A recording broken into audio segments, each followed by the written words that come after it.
별나명 밤에 뭘 하길래 눈이 이렇게 빨간 거야? 아, 왜 이렇게 이런 댓글이 많은 거야? 근데 인공눈물 내지 말이 좀 같은데.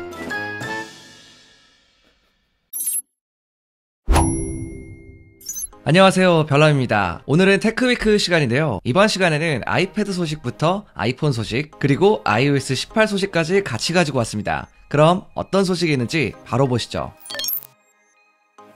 여러분들, 얼마 전에 M3 맥북 에어가 갑작스럽게 출시를 했잖아요. 많은 사람들이 되게 좋아하면서도 근데 아이패드도 같이 나올 줄 알았는데 안 나왔다, 이렇게 실망하시는 분들이 좀 많이 계시더라고요. 그래서 제가 좀 찾아봤는데 여러분들 조금만 기다리시면 될 것 같습니다. 애플 소식으로 유명한 사람이죠. 블룸버그의 마크 거만은 애플이 새로운 아이패드 프로와 에어를 출시할 계획이고, 새로워진 매직 키보드와 애플 펜슬도 함께 공개할 거라고 하는데요. 이런 신제품들은 이번 3월 말이나 4월쯤에 출시될 전망이라고 합니다. 이번 아이패드 프로 같은 경우는 OLED 패널이 들어갔다고 알려져 있는데, 사이즈가 기존과는 다르게 11인치와 13인치로 나오게 될 것으로 보이고요. 두 모델 모두 M3 칩셋이 탑재가 되고, 전면 카메라의 위치도 아이패드 10세대처럼 가로 모드에 적합한 위치로 바뀌게 된다고 합니다. 그리고 디자인에서는 두께가 지금보다 훨씬 더 얇아질 것으로 보이고요. 아이패드 에어는 새로운 12.9인치 모델이 추가가 될 것으로 예상이 되고 있고요. 여기에 칩셋은 M2 칩셋이 탑재가 된다고 합니다. 이 모델 역시 전면 카메라의 위치는 아이패드 10세대처럼 바뀌게 된다고 합니다. 프로 같은 경우는 이번에 이 패널이 OLED로 바뀌면서 가격이 좀 많이 오를 거다, 이런 전망이 있었어요. 그래서 가격이 얼마나 오르냐 봤더니 한 $160 정도 오른다고 하는데, 이거를 하나로 바꿔보면 대략 한 25만원 전후가 되지 않을까 싶습니다. 그리고 새롭게 나올 에어 12.9인치 같은 경우는 현재 프로 12.9인치와 사이즈가 거의 동일하다고 하고요.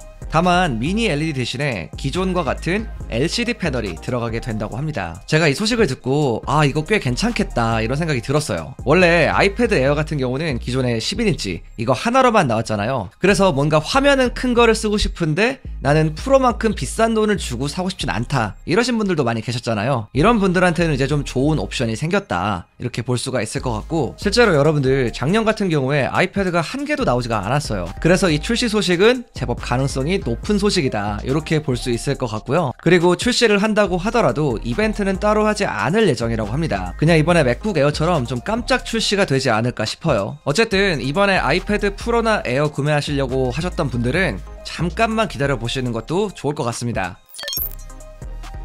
제가 지난 영상에서 아이폰 16 디자인에 대해서 좀 설명을 드렸는데, 그때 디자인이 조금 황당했죠? 뭐 이렇게 피제 스피너 같이 생기기도 했고. 그런데 이번에 새롭게 CAD 디자인이 유출이 되었습니다. 이번 렌더링은 9in1 모바일스에서 나온 건데요. 아이폰 16 프로의 렌더링 이미지입니다. 굉장히 좀 익숙한 모습이죠. 사실 기존에 나와있던 15 프로와는 뭐 별 차이가 없는 모습이에요. 이건 좀 다행이라는 생각이 들기도 하고요. 자, 카메라는 총 3개의 렌즈가 들어가 있는 모습이고요. 플래시라이트와 라이트 센서의 위치도 현재와 동일합니다. 옆면 프레임도 보면 이번 15 프로처럼 끝부분에서 약간 둥글게 떨어지는 그런 모습을 하고 있고요. 전면도 보면 듀얼 펀치홀, 그러니까 지금과 같은 다이내믹 아일랜드가 적용이 되어 있죠. 뭐 펀치홀이 더 작아진다는 그런 루머도 있었는데, 이 CAD 디자인에서는 그런 변화는 없는 모습입니다.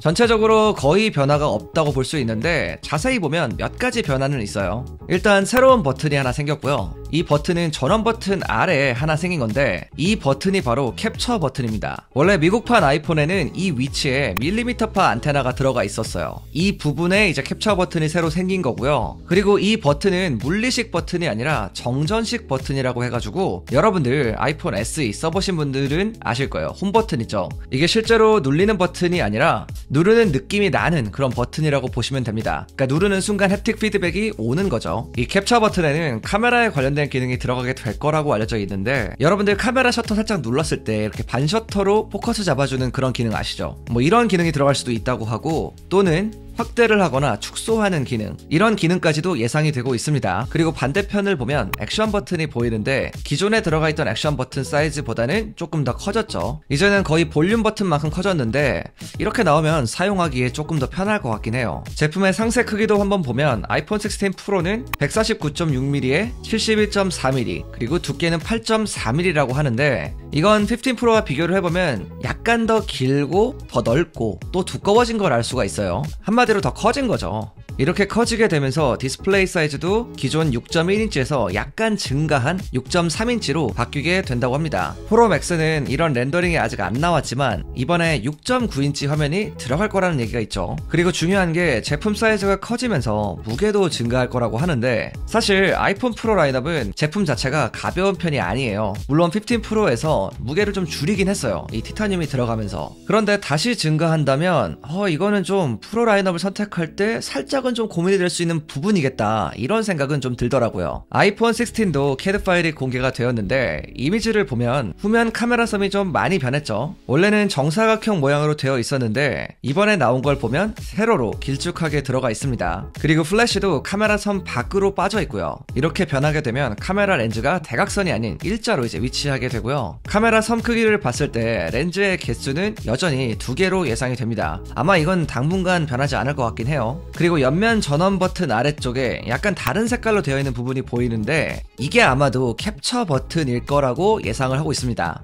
그리고 반대편 이미지는 실제로 나오진 않았지만 현재 예상하는 바로는 기존의 음소거 버튼이 사라지고 액션 버튼이 들어간다는 얘기가 많이 나오고 있어요. 자, 이렇게 외관의 변화를 살펴보면 이 프로 라인업보다는 일반 모델이나 플러스 모델의 이 변화 폭이 좀 더 클 것 같기는 해요. 제 생각에는 이 달라지는 세로 배열의 카메라는 나쁘진 않을 것 같습니다. 특히 일반 모델 같은 경우는 뭔가 계속 비슷한 디자인으로 쭉 왔잖아요. 근데 이번에 좀 많이 달라지면 좀 새로운 느낌이 날 수 있을 것 같다, 이런 생각이 좀 들고, 저는 개인적으로 세로 배열의 카메라가 마음에 드는데 여러분들의 의견은 어떠신가요? 아래 댓글에다가 남겨주세요.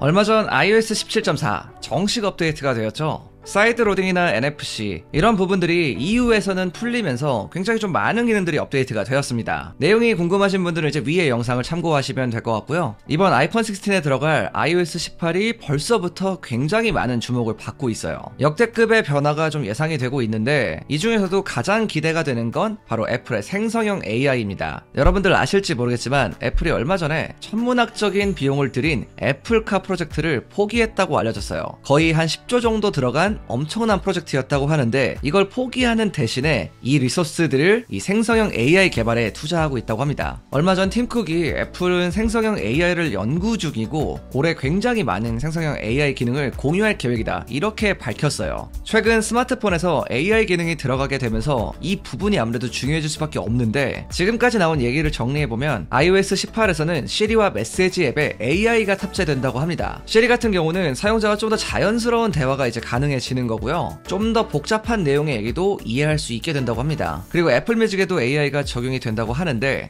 재생 목록을 자동으로 생성해주는 사용자의 패턴 같은 걸 파악해서 이런 기능 정도로 예상하고 있습니다. 페이지 앱이나 키노트 앱에도 AI가 통합이 된다고 하고요. 아마도 AI가 자동으로 글을 써주는 기능 같은 것도 나오지 않을까 싶습니다. 그리고 최근에 또 하나 나온 게 있는데 바로 iOS 18에서는 에어팟 프로의 보청기 모드를 새롭게 추가할 거라고 합니다. 현재도 보면 대화 부스트 기능이나 실시간 듣기 기능 이런 게 있죠. 이걸 사용해보신 분들은 아실 텐데 상대방 목소리도 좀 더 잘 들리고 내 목소리도 훨씬 더 잘 들려요.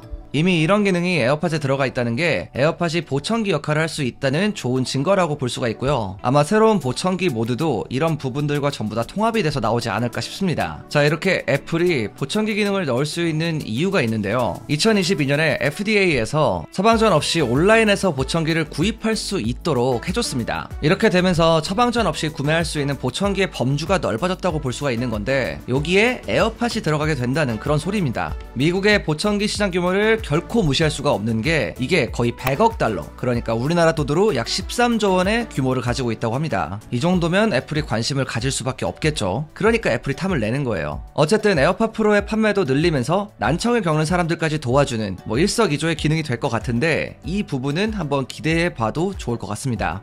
자, 오늘은 이렇게 여러가지 테크 소식을 알려드렸는데요.